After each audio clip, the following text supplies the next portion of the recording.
Well, strap yourselves in, lads, because you're in for a roller coaster ride in just a moment. Guys, we're going to go into a video here. A couple of women hating men. That's right, and they're even on a live studio audience, and the audience is participating. They're all laughing. They're putting men down. Sometimes you gotta stop and just stand up for the boys here. You know, I believe in fairness for all genders, but you know something? No. No, we're having a go today because this is awful. This shouldn't even be allowed on TV. I can't even believe this was allowed. Now, guys, on one hand, I'm livid because their casual nature. It's so casual. Not one of them stops and says, "Oh, sugar, what am I saying? Oh, maybe I shouldn't be saying this." There's no hesitation. There's nothing. Then on the other hand, I'm actually feeling a bit sorry for these ladies because you know what? They're letting themselves down here. They're exposing themselves right on national television.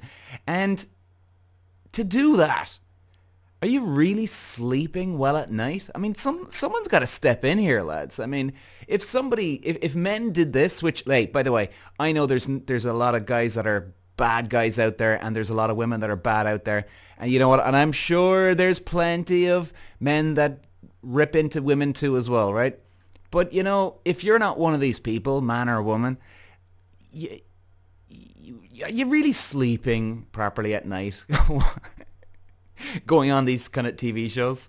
Let's have a look. Clip going viral online of a dozen women being asked the following question: do we need men? Most answered very quickly, no. And only one said she thought women needed a man in their lives, only one. But when men were asked a similar question, do we need women, most of them said yes. So why do you think that is? Because men are useless. Well, we're in for one hell of a start here, lads, huh? So what we've seen already, the presenter, whatever her name is, so she said out of a dozen women, one woman has said, well, yeah, women need men in their lives, but yet most men have said that they need a woman. I mean, talk about teeing it up to make us look like a bunch of vulnerable idiots. You know, and then the audience is laughing at that. Like, wouldn't that be a nice thing to say about men and even women? Like, if a woman said, you know, oh, I think we need men in our lives, who'd laugh at that? You'd be saying, well, yeah, okay, you know, I understand. People want to settle down, get married, have kids, and same for a man, right? But what would be wrong with actually saying that in our lives, whether you're a man or a woman? And then this other beauty here comes in. Men are useless. Love it. And by the way, I want to differentiate between straight men and gay men, because I think I would die without gay men. Nobody can gossip like gay men. Nobody can help you accessorize like gay men. Nobody can help you keep you from doing harm to yourself like gay men. But with the exception of somebody like Steve, I think Steve is very self-sufficient. That's Joy's husband. But like He is. my husband, it takes a village of women to make sure that he's not emaciated, starving, and living in his own filth. He can, Really? you know. Yeah. How about you? No. All right, okay, so now we see what's going on here. She actually has no problem with gay men. It's straight men. And gay men, they help her accessorize, look great, this and that. So they're actually bringing value to her life. So it's about her, right? Is that what I'm getting here? Like, does she help her men in her life? Does she help them with talking, getting things off their chests? Or is it all about her? But I feel you guys are married to people that are more. I have Handy Manny at home. No, he fixes everything. When things go bump in the night, he's the one that goes downstairs. When there's a bug to be exterminated, he does the extermination. Nope. When there is something to be fixed, he fixes it. He throws out the trash and he throws out the recyclables. I enjoy all the man stuff. So he does at home. wait a second. Now, this is actually one thing I would actually agree with her. A man should be useful, right? I mean, genuinely, we should be useful. kill the insects, do this, do that, you know, like to pay the bills, right? Provide for your family. Nothing wrong with that, right? I mean, that's the way most of us men are brought up, okay? We're the providers.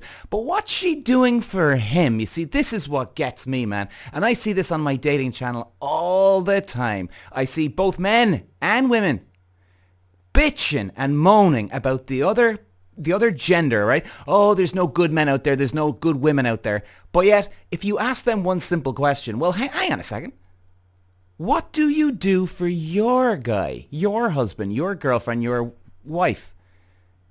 I'm telling you, most people would look at you like you had 50 heads. They don't know how to answer the question. They've got so wrapped up and self-involved that it's all about them. Do you know how miserable that makes you all the time if it's all about you all the time? Do you know how it is good to give? I don't think this girl gives anything except headaches to her husband. Why aren't you putting the toilet seat down, huh? You never put the toilet seat down, Johnny. And he's like, honey, I did it once or twice. Can you just let me off, please? Can I just watch the Super Bowl, please? You know what I mean? I'll do it afterwards or at the toilet break. No, well, you always say that, don't you? You're going to say that. Well, wait. She's really talking about a servant, let's face it. No. It's a handyman she's talking about. No, it's a handyman. Oh, it's a handyman with benefits. We do not have... Well, but the things that you're describing, you could pay somebody to do that. We're not talking about that. What about the inner life of a man? That's what this is about. I need my man 3 to 4 times a week. And good for you guys. And then the rest of the time I need a wife. Because I've always said Everyone needs a wife. No, I tease Vicky, my producer, in the morning. I was like, if you'd like to join Max and I, not in that way, but like Vicky and I could kill it as household runners. Like we would be laughing, giggling, doing all the things, and Max would be so psyched I was wasting all my words somewhere else anyway. So it would be a perfect combo. And the other day, Caleb said to me, this is my youngest son, he said, Mama, I want a spare mom. And I didn't know what he meant. And he's like, he said, Genevieve has a spare mom. And I realized the parent. Okay, quick time out there, lads. This gets better, by the way. Can you imagine sitting at home, one of the husbands of these... I don't even know what you'd call these ladies. Can you imagine me, one of the husbands sitting at home and they're watching this? They'd be freaking out. Or they've just died inside. Their soul is dead already. They probably just get nagged all the time from these ones. Or, even worse, this would probably be worse, one of their friends, you know, Dave is Johnny's friend, and Dave is like, hey, Johnny, did you see your wife there talking on The View today? No, man, what are you on about? What? Maybe not YouTube it. And that's it, it's done. He's going to be freaked out, paranoid. He's going to be on YouTube instantly checking out what's going on. And then to hear this blondie one going on about, oh, her kid wants a spare mommy. So daddy, what, is daddy not good enough here? I mean, what's going on here? Is daddy not good enough? That's what I'm getting here. You know, call me crazy, call me paranoid. But he wants a spare one just in case. No, daddy, there's no need for a spare daddy. We need a spare mommy just in case, right? Because if mommy's not around anymore, well then, hey, daddy's not going to do any good, you know? Oh, Lord. Were divorced? No, divorced. An extra mom, like 2 moms. And so I asked him, because at first I was a little wounded. I was like, what am I not doing? You know, and he's like, no, I just think at bedtime, you always have to pay attention to the other kids too. And if we had a spare mom, dad, and you could, you know, then you just get to focus on me. And it was so sweet. He didn't ask for a spare dad, by the way. He asked for a spare mom. I took the... Oh, we get it. Don't worry. He doesn't need a spare dad. We understood loud and clear just a moment ago, honey. Differently in how I prep, because broadly speaking, I feel like men have proven largely useless. Like I think in the political moment, the people who are saying what needs to be said in my party, it's all women. The very few men, with the exception of Mike Pence and a few others, are saying what they need to. But in life, like I need my husband. I don't know if I need any other men, but he is irreplaceable. Yeah, yeah, I think so. But that's the whole thing. We like our husbands. We just don't need men beyond that. Yeah, wait till you're married 20 years and you'll see how replaceable Well, the they reason are. that women, I think that the reason women can stay married for as long as they do is because they have a lot of girlfriends. They have a village. They have girlfriends. Because I always have to initiate the conversations. Maybe you always have to initiate the conversation is because he doesn't actually want to speak to you anymore. He's done with you. He's soul destroyed and he doesn't even have the energy to walk out on you. We have to make a Because difference, women- differentiate gay men. No, gay men are in their own category. Yeah, but we're not Women are married to gay independent. men, okay? Oh, But women have conversations about their feelings. Men talk about It's sports, socializing, cars, all that stuff. I don't know. My husband talks about his feelings with his Maybe he's friends. gay. Next. Do you see all the passive-aggressive behavior going on here? She's on about, oh, well, we talk about our feelings, and men talk about toys and cars and Super Bowl, KFC, whatever it is. But yeah, and then the woman goes, oh, well, he talks about his feelings. And then she kind of blows it off. Well, maybe he's gay. So passive-aggressive, man. So one of them wants it, but then all of a sudden she doesn't. She has it. And then, oh, he's gay now, is he? What, are you saying now there's a problem with gay men now? So you don't want the feelings? You know what I mean? Like, the hypocrisy. Anyway, guys, we're going to wrap this up here. I think we've seen enough for today, right? I mean, it's just amazing. Even they're all contradicting each other. Then even the blondie one goes, oh, he doesn't want a second dad, by the way. And then the other girl goes, oh, well, yeah, men are useless. And she's like, wow, you're not holding back. But yet the blondie's not holding back either. The redhead's not holding back. And then she says, oh, well, we talk about our feelings. But yet then if a man does talk about his feelings, maybe he's gay. I mean, I mean, lads, you know, maybe there's some lessons that we can learn from these. Honestly, because look, at the end of the day, I genuinely do believe that we all, including me, we can get screwed over by someone at some point of our life. And, you know, we do feel anger. We do feel resentment, bitterness, whatever you want to call it, right?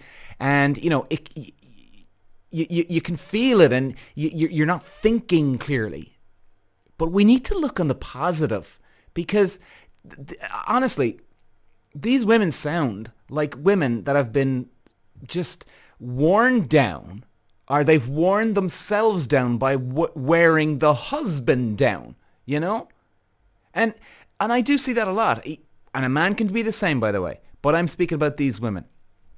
You know, she just demands. And then because she demands, then the guy is fed up and he doesn't want to talk to her or engage with her. And then because he doesn't want to engage with her, then she gets even more pissed off. And then it's just a snowball effect and it gets worse and worse and worse and worse. And, you know, I'm telling you, that redhead one, whatever her name is, she has to engage with her husband. I guarantee you that guy doesn't engage with her because he doesn't want to talk to her anymore. He's done with her and he doesn't know what to do with his life anymore. He's so beaten down. You see this all the time with relationships, man. You know? And I think we need to focus. Maybe the lesson here is don't turn into these people. You know? Now, I know most of us aren't on national TV in front of millions of people not speaking about this type of thing, which is just, I can't believe they've done this. It's incredible. But even if you're talking to your best friend in a bar about, oh, my husband, my wife, this and that, you know, maybe we need to focus on the positive. Talk to your husband. Talk to your wife. Is there something wrong, honey? You know, is there something that I do to bother you? Well, okay. And then get it off your chest. And then you can tell them if something bothers you about them because now it's two people involved. It's not one person going at the other. That's a healthy, good way of expressing and getting it off your chest. And then trying, you know, even if you don't feel like giving, give anyway. Give anyway. It feels good, especially when you don't have the energy, you know? Being selfish drowns us. It absolutely drowns us. We need to give more, not take. And if anything, like, guys, if...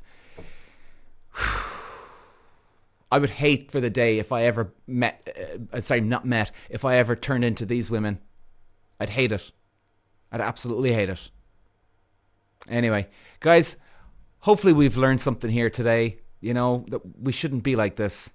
Have more love. Maybe that sounds corny. Maybe it does. But lads, we need to focus on a lot more of the positives in our life. And I know it can be very hard, but anyway, I'll leave it with you guys. Bye-bye. Peter. Wow.